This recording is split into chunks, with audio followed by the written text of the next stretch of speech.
যে বাংলাদেশের মধ্যে পর্নোগ্রাফি সাইট যেইগুলো আছে, ওয়েবসাইট বলা হয়, এইগুলো সবচাইতে বেশি দেখে বাংলাদেশের মানুষ, ইন্ডিয়ার মানুষ, বাংলাদেশের মানুষ। তখন তারা চিন্তা করে আমি তো বিবাহ করতে পারি নাই, এখন দ্বিতীয় পন্থা কি, বিবাহ করতে পারি নাই, আমার যৌবন আমি কিভাবে কি করব। তখন সে বেছে নেয় হস্তমৈথুনের রাস্তা কিংবা পর্নোগ্রাফি। আপনি বলতেছেন হুজুর এটা আপনি কেমনে জানেন? আমার কাছে এত পরিমাণ যুবক আসে, এত পরিমাণ ফোন আসে, যে অভিজ্ঞতা আমার আছে, আমার মনে হয় এখানে আপনারা যতজন আছেন আপনাদের এই অভিজ্ঞতা নাই। কারণ প্রত্যেকজন মানুষ যখন সে অচল হয়ে যায়, যখন তার আর কোনো রাস্তা থাকে না কি করবে, তখন আইসা আলেমের কাছে পরামর্শ করে, হুজুর আমি তো এই অবস্থা আমার হয়ে গেছে, এখন আমার উপায় কি? আপনার শেষ অবলম্বন যখন শেষ হয়ে যাবে তখন আপনার উপায় কি হবে? এই জন্য সময় থাকতে নিজের যৌবনের বড় নিয়ামতকে হেফাজত করেন। শয়তান আপনাকে কিভাবে ধোঁকা দেয় দেখেন, কিছু ধোঁকার কথা আমার অভিজ্ঞতা থেকে শোনার থেকে আমি লিখছি। এক নাম্বার শয়তান ধোঁকা দেয় দেখেন, যে এইবারই তো শেষ, আর জীবনেও আমি হস্তমৈথুন করব না। এক নাম্বার ধোঁকা শয়তানের, তখন সেইবার হস্তমৈথুন করে। দুই নাম্বার, দেখি তো হস্তমৈথুন করে আমার কতটুকু সময় আমি কাটাইতে পারবো, এটা দুই নাম্বার শয়তানের ধোঁকা। তিন নাম্বার, যে আমি তো জিনা করছি না, অন্য অন্য বন্ধু বান্ধব তো অন্য মেয়েদের সাথে প্রেম ভালোবাসা করে, আমি তো এটা করতেছি না, আমি হস্তমৈথুন করতেছি, এটা তিন নাম্বার শয়তানের ধোঁকা। চার নাম্বার, দেখ তোর তো অন্য কোনো উপায় নেই, বিয়া তো এখন করা সম্ভব না, তাহলে তুই হস্তমৈথুন কর, শয়তানের চার নাম্বার ধোঁকা।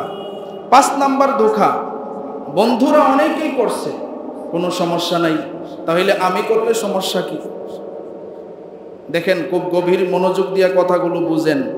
বলছেন হুজুর এই আলোচনা কেন করছেন? আজকে প্রত্যেকটা সমাজের যুবকরা যুবতীরা এই রাস্তা বেছে নিয়েছে। আজকে আমারই লজ্জা হচ্ছে এই মেহরাবে বসে এইগুলো আলোচনা করা, কিন্তু মেরে ভাই এটা আমার দায়িত্ব। আল্লাহ আমাকে দায়িত্ব দিয়েছেন, খুতাবাতের দায়িত্ব যেহেতু পেয়েছি, সমাজকে রক্ষা করা এটা আমার উপরে আমানত।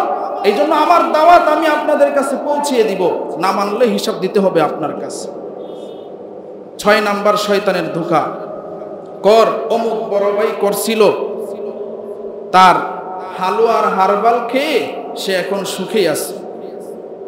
একটা যুবক, তার বয়স 23, 25, 30, সে বিবাহ করবে, তার হারবারের ওষুধ খাওয়ার কি প্রয়োজন আছে? মেরে ভাই কথাগুলো বুঝতেছেন? একটা যুবক, টাটকা যুবক, তার হারবাল খাওয়ার কি প্রয়োজন? সে তো বিবাহ এখনো করে নাই, তাহলে তার যৌন সমস্যা হবে কেন বলেন আমাকে? তার যৌন সমস্যা কেন হবে? তার হারবালের দোকানে সিরিয়াল পাওয়া যায় না। মেরে ভাই ও যুবক, নিজের যৌবনকে হেফাজত করেন। শয়তানের 7 নাম্বার ধোঁকা, বিয়ের আগে যৌন জ্ঞান রাখা ভালো। নাউজুবিল্লাহ কইতেন না? বিয়ের আগে যৌন জ্ঞান রাখা ভালো। এই জন্য শয়তান ধোঁকা দেয়, যৌন জাতীয় যত ভিডিও আছে কিংবা বিষয়াদি আছে এইগুলা দেখ, বিয়ের আগে এইগুলা শিক্ষা গ্রহণ করার কি দরকার আছে? বিয়ে করার পরে আপনি আপনি আল্লাহ আপনাকে শিখাইয়া দিবে, বিয়ের আগে এইগুলা শিখার কোনো প্রয়োজন নাই। কথা ঠিক কিনা বল? 8 নাম্বার শয়তানের ধোঁকা, বন্ধুরা তো কত কি আকাম করে, আমি তো শুধু হস্তমৈথুনই করি, সমস্যা কি? বন্ধুরা তো কত আকাম কুকাম করে, শয়তানের তীর দেখেন, ধোঁকা দেখেন, তখন সে এই হস্তমৈথুনে লিপ্ত হয়।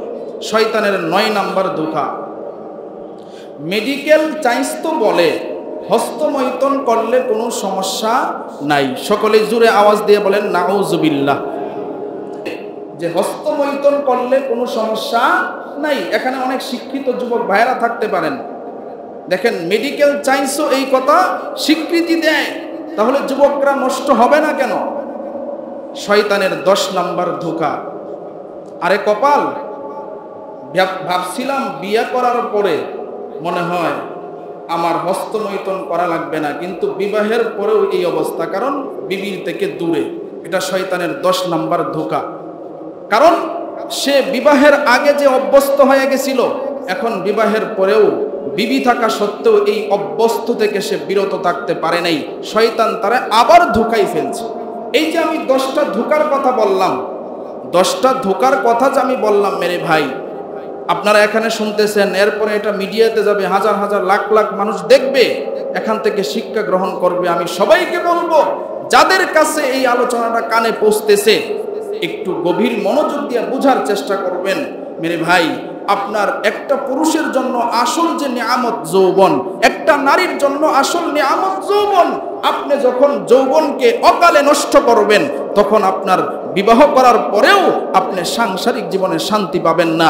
বিবাহ করার পরেও দেখবেন সন্তানাদি হতে চায় না। বিবাহ করার পরেও দেখবেন অনেক ধরনের সমস্যা আছে। এখন বলবেন, হুজুর এইগুলা করলেই কি সমস্যা হয়? অধিকাংশ সমস্যা এই অবৈধ কাজের জন্যই হয়। এখন বলবেন যে হুজুর হস্তমৈথুনের কারণে হয়। আল্লাহর কসম করে বলতেছি, আপনি যদি বিবাহের আগে কোনো মেয়ের সাথে, বিবির সাথে যে আচরণ করা হয়, এই আচরণ বিয়ে ছাড়া করেন, এই সমস্যাগুলো আপনার তখনও হবে। কারণ আল্লাহ রাসূল বলছেন, বিবাহ একমাত্র বৈধ পন্থা যেটা যৌন হেফাজতের উপায়।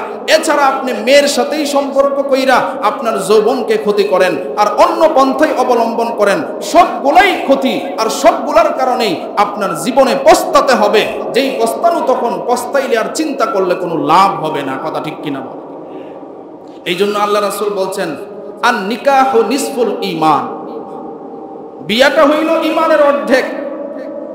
এই জন্য যুবক ভাইদের প্রতি আমার হাতে পায়ে ধরে আমার অনুরোধ, মেরে ভাই, নিজের যৌবনকে নষ্ট করবেন। আল্লাহ তাআলা বিবাহের ব্যবস্থা করার জন্য বলছেন, এই জন্য বিবাহ করবেন।